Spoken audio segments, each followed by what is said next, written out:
ఉమ్మడి ఆదిలాబాద్ జిల్లాలో పోలింగ్ కొనసాగుతున్నది. మున్సిపల్ ఎన్నికల ప్రక్రియ కొనసాగింది. ఇప్పటికే గంట దాటిన పరిస్థితి. దాదాపుగా 13% పోలింగ్ ప్రక్రియ పూర్తయింది. అయితే మనం చూపెట్టచ్చు, పోలీసులు భారీ బందోబస్తు ఏర్పాటు చేశారు. ఎక్కడ ఇబ్బంది లేకుండా చూస్తున్నారు. అయితే కొంత పోలింగ్ స్టేషన్లలో అక్కడక్కడ ఇబ్బందికరంగా ఉందని ఓటర్లు చెబుతున్నారు. మనతో పాటు ఒక ఓటర్ ఉన్నాడు, మాట్లాడించే ప్రయత్నం చేద్దాం. ఎట్లుందన్న ఏంటి లోపల పరిస్థితి? నమస్తే అండి. మేము వినియోగించుకున్నాను ఇప్పుడే. ఉదయమే వచ్చాము, ఎందుకంటే చాలా చైతన్యం కనబడుతుంది ప్రజల్లో కూడా. మంచి పరిణామము. ఎందుకంటే మనకు 5 సంవత్సరాలకు ఒకసారి వచ్చే ఇది ఆయుధము. మన యొక్క అభిప్రాయాన్ని, మన యొక్క మద్దతుని మంచి అభ్యర్థికి తెలపాలి. కాబట్టి మనందరూ ప్రతి ఒక్కరు కూడా మరి ఓటుని సద్వినియోగం చేసుకోవాలి. అయితే ఇక్కడ ప్రతి ఓటరికి కూడా అంటే వాళ్ళు కొంతమంది చిన్న అంటే చాలా మంచి ఏర్పాట్లు చేశారు. అయినప్పటికీ కూడా కొన్ని చిన్న చిన్న లోపాలు ఉన్నాయి. అవి సవరించుకుంటే ఓటర్లకు ఓటు వేయడం చాలా సులువుగా ఉంటుంది. ఎందుకంటే పెద్దవాళ్ళు ఉంటారు, అంటే వాళ్ళకి వీల్ చైర్ సౌకర్యము లోపల దాకా తీసుకెళ్లడం కానివ్వండి. తర్వాత లోపల చాలా చీకటిగా ఉంది కొన్ని ప్లేస్లలో. కిటికీలు అవన్నీ తీసి వెలుతురు కల్పిస్తే కొంచెం, ఎందుకంటే ఒకరికి వేసేది మరొకరికి, ఆ పోలింగ్ బూతులలో ఒకరికి వేసేది మరొకరికి పడే అవకాశం ఉంటుంది. పోలింగ్ సిబ్బంది అయితే మంచిగా సౌకర్యం కల్పించారు, కానీ కొన్ని లోపాలు ఉన్నాయి. వాటిని సవరించుకుంటే మంచిది. ఏంటన్నా ఏం చెప్తారు ఇప్పుడు ఉన్న యువతకు? మీరు ఏం చెప్తారు? ప్రతి ఒక్కరు కూడా తమ విలువైన ఓటు హక్కును సద్వినియోగం చేసుకోవాలి. ఎందుకంటే మనకు 5 సంవత్సరాలకు ఒక్కసారి మనకు వచ్చే హక్కు ఇది. కాబట్టి దీన్ని వినియోగం చేసుకుంటే మంచిది. ఏదో ఎటువంటి ప్రలోభాలకు గురి కాకుండా పార్టీలకు అతీతంగా అభ్యర్థిని చూసి, అతని వ్యక్తిత్వాన్ని చూసి తమ డివిజన్కి ఎవరైతే అభివృద్ధి చేస్తారో వాళ్ళకు ఓటు హక్కు వినియోగించుకుంటే మంచిది.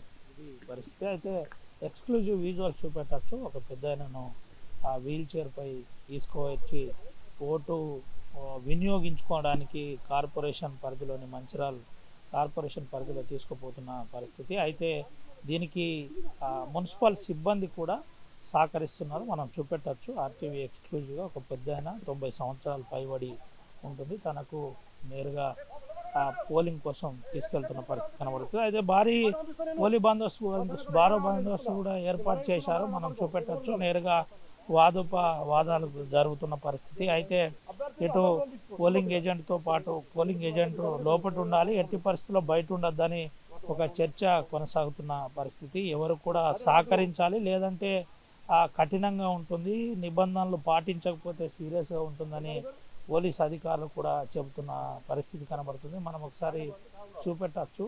ప్రస్తుతం మనం మంచిర్యాల కార్పొరేషన్ పరిధిలో ఉన్నాం. కార్పొరేషన్ పరిధిలో ఓటు హక్కు వినియోగించుకొని వస్తున్న దృశ్యాలు ఆర్టీవీ ఎక్స్క్లూజివ్గా చూపెడుతుంది. ఓటు హక్కు వినియోగించుకొని బయటకు వస్తున్నారు. అయితే ఎక్కడ కూడా 1+4ను ఏర్పాటు చేశారు. మనం చూపెట్టచ్చు.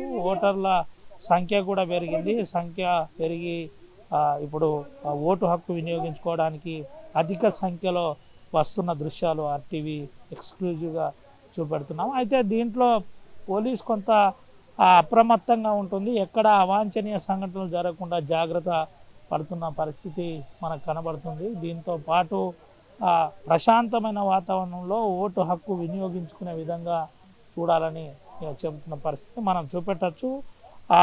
సమస్యాత్మక పోలింగ్ కేంద్రాలను కూడా గుర్తించారు. ఎక్కడ ఇబ్బంది లేకుండా జాగ్రత్త పడుతున్న అంశం మనం చూపెట్టచ్చు. పోలీసులు కూడా చాలా సీరియస్గా పోలీస్ బందోబస్తు ఏర్పాటు చేస్తున్నారు. ఇబ్బంది లేకుండా చూస్తున్నారు. అవాంఛనీయ సంఘటనలు జరగకుండా చూస్తున్న అంశాలు మనకు కనబడుతుంది. అయితే డివిజన్ల కార్పొరేషన్ పరిధిలో 60 డివిజన్లు ఉన్నాయి. ఇటు మంచిర్యాల జిల్లాలోని 3 మున్సిపాలిటీలో ప్రధానంగా మున్సిపల్ పోరు కొనసాగుతుంది. వ్యక్తిగత సిబ్బందితో పాటు వారి చిట్టీలను కూడా చూపెడుతున్న పరిస్థితి. ఓటర్ లిస్టు సీరియల్ నంబర్ ప్రకారం ఓటు హక్కు వినియోగించుకునే విధంగా చూస్తున్న దృశ్యాలు మనం చూపెడుతున్నాం. దీంతో పాటు మరికొన్ని ప్రధాన అంశాలు కూడా మనం మున్సిపాలిటీల గురించి కూడా మాట్లాడదాం. మనము ఇక్కడ నుంచి మంచిర్యాల జిల్లా పరిధిలోని బెల్లంపల్లి ఉంటుంది. బెల్లంపల్లి మున్సిపాలిటీలో కూడా ఎన్నికలు కొనసాగుతున్నాయి. 30 డివిజన్లు అక్కడ ఉన్నాయి. 30 డివిజన్లలో కూడా ఎక్కడ ఇబ్బంది లేకుండా పోలీసులు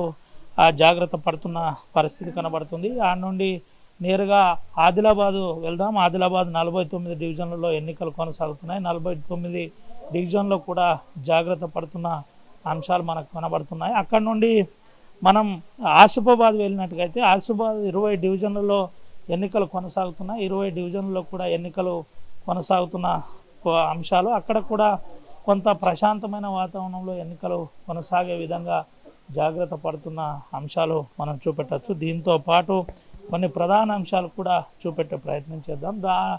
ఈ ఈ ప్రధాన అంశాల్లో మరికొన్ని ఒక ముఖ్యమైన అంశంగా మనం చెప్పుకోగలిగిన అంశం ఏంటంటే కాగజ్నగర్లో కొన్ని సమస్యాత్మక పోలింగ్ బూత్లను కూడా ఎలక్ట్ చేశారు. మనం ఒకసారి భయ ఆపు ఓటు అయిపోయిందండి, వినియోగించుకున్నాం. ఏంటన్నా ఏం చెప్పబోతుంది?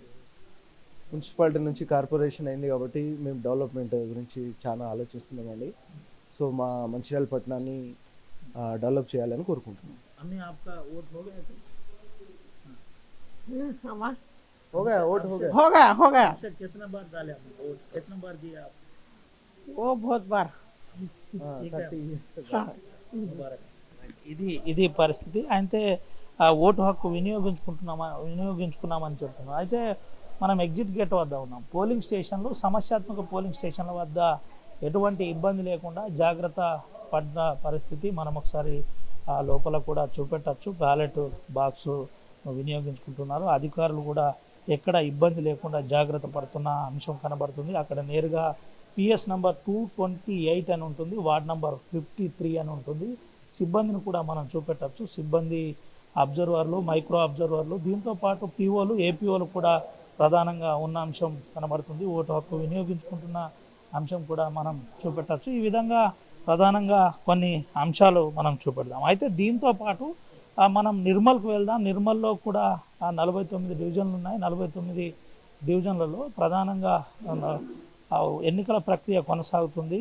ఎన్నికల ప్రక్రియలో కొన్ని ప్రధాన అంశాలు ఇటు చూసినట్టు కనుకైతే ఎక్కడ ఇబ్బంది లేకుండా నిర్మల్లో 42 డివిజన్లు ఉన్నాయి. 42 డివిజన్లలో 47,363 మంది ఓటు హక్కు వినియోగించుకుంటున్నారు. మహిళలు 50,389 మంది వినియోగించుకుంటున్నారు. ఇతరులు 18 మంది. మొత్తం 98,214 మంది వినియోగించుకుంటున్న పరిస్థితి. బైన్సాలో చూసినట్టు కనుకైతే బైన్సా మున్సిపాలిటీలో 26 డివిజన్లు ఉన్నాయి. 26 డివిజన్లో 25,486 మంది ఓటు హక్కు వినియోగించుకుంటున్నారు. దీంట్లో మహిళలు 25,623 మంది ఓటు హక్కు వినియోగించుకుంటున్నారు. ఇతరులు 9 మంది కనబడుతుంది. ఇటు మొత్తం 51,188 మంది ఓటర్లు బైన్సా డివిజన్లో ఉన్నారు. ఖానాపూర్లో 17,693 మంది ఓటర్లు ఉండగా 12 డివిజన్లు ఉన్నాయి. 8,524 మంది పురుషులు కాగా స్త్రీలు 9,169 మంది స్త్రీలు ఉన్నట్టు ప్రధానంగా చెబుతున్నారు. మనం ఇక్కడ నుంచి కొమరంభీం ఆసిఫాబాద్ జిల్లాకు వెళ్ళినట్టయితే కొమరంభీం ఆసిఫాబాద్ జిల్లాలో 113 పోలింగ్ కేంద్రాలు ఉన్నాయి. సమస్యాత్మక పోలింగ్ కేంద్రాలు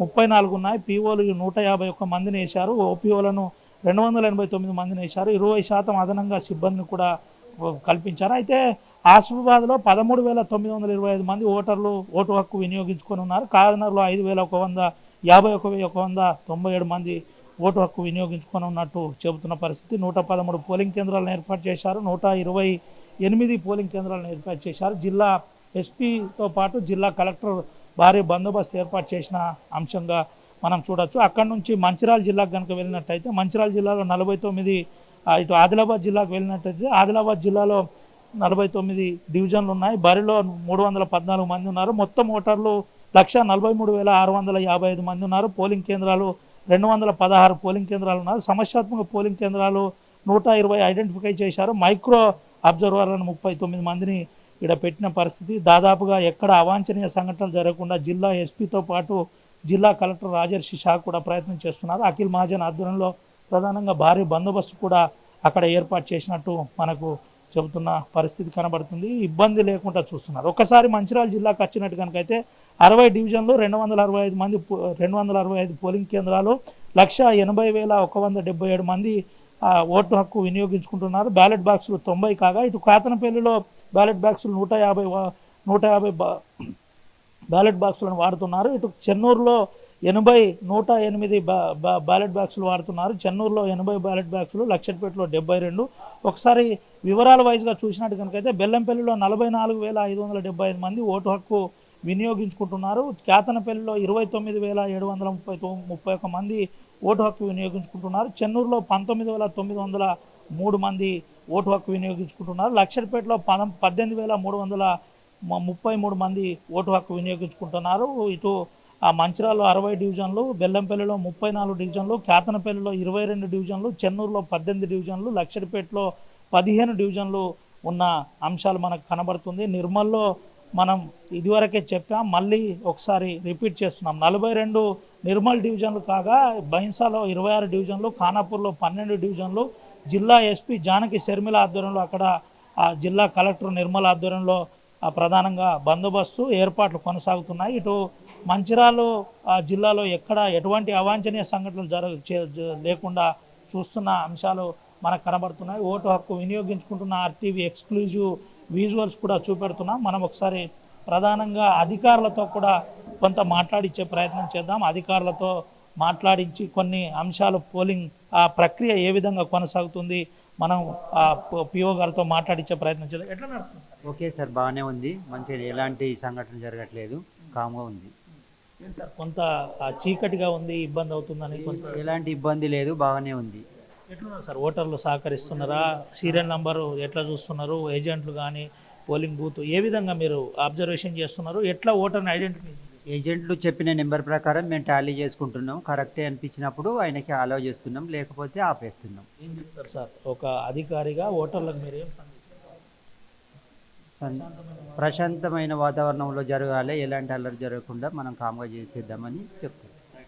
ఇది పరిస్థితి. అయితే మనకు పిఓ గారు చెప్తున్న ప్రధాన అంశం ప్రశాంతమైన వాతావరణంలో ఎన్నికలు కొనసాగుతాయి. మనం చూపెట్టచ్చు, ఇటు పక్కన ఏజెంట్స్ ఉంటారు, ప్రధాన పార్టీ ఏజెంట్స్ అంటే బీఆర్ఎస్, కాంగ్రెస్, బీజేపీ ఏజెంట్స్తో పాటు ఇండిపెండెంట్స్ కూడా ఉన్నారు. అయితే నేరుగా ఇక్కడ నుండి ఆ పిఓ దగ్గర నుండి అక్కడ ఐడెంటిఫికేషన్ చేస్తారు, ఓటర్ల సంఖ్య చెప్తారు, ఓటర్ల సంఖ్య అనంతరం నేరుగా ఇది చేస్తారు. ఓటు హక్కు వినియోగించుకున్న అనంతరం బయటకు పెడుతున్న ఆర్టీవీ దృశ్యాలు. అక్కడి నుంచి నేరుగా ఓటు హక్కును పరిశీలిస్తారు. పరిశీలించిన తర్వాత ఆడ మార్కింగ్ ఉంటుంది. మార్కింగ్ తర్వాత అక్కడి నుంచి నేరుగా ముందుకు వెళ్తున్న ప్రధాన అంశాలు కనబడుతుంది. అక్కడి నుంచి నేరుగా పోయి తమ ఓటును అక్కడ వినియోగించుకుంటున్నారు. ఇది పిఎస్ నంబర్ 239గా మనం చెప్పుకోవచ్చు. ఇక్కడ ఓటు హక్కు వినియోగించుకొని నేరుగా ఈఓ గారి దగ్గరికి వచ్చి ఇదే బాక్స్, ఈ బాక్స్లోనే భవిష్యత్తు రేపు 16వ తేదీన తన మేయర్ స్థానాన్ని ఇక్కడ ఇదే బాక్స్ భవిష్యత్తును రేపు డిసైడ్ చేయబోతుంది. ఈ విధంగా ప్రధానంగా ఉంటుంది. అయితే ఎక్కడ ఇబ్బంది లేకుండా జిల్లా కలెక్టర్ కుమార్ దీపక్ ఆధ్వర్యంలో ఇటు మహాపరిషత్ మీన్స్ కార్పొరేషన్కు సంబంధించిన అంశంలో ప్రధానంగా ఎన్నికల ప్రక్రియ కొనసాగుతుంది. ఎక్కడ ఇబ్బంది లేకుండా, అవాంఛనీయ సంఘటనలు లేకుండా ప్రశాంతమైన వాతావరణంలో ఎన్నికలు కొనసాగుతున్నాయి. అసలైన తొలి వెలుగు. ఫాలో వాట్సాప్ @తొలి వెలుగు official.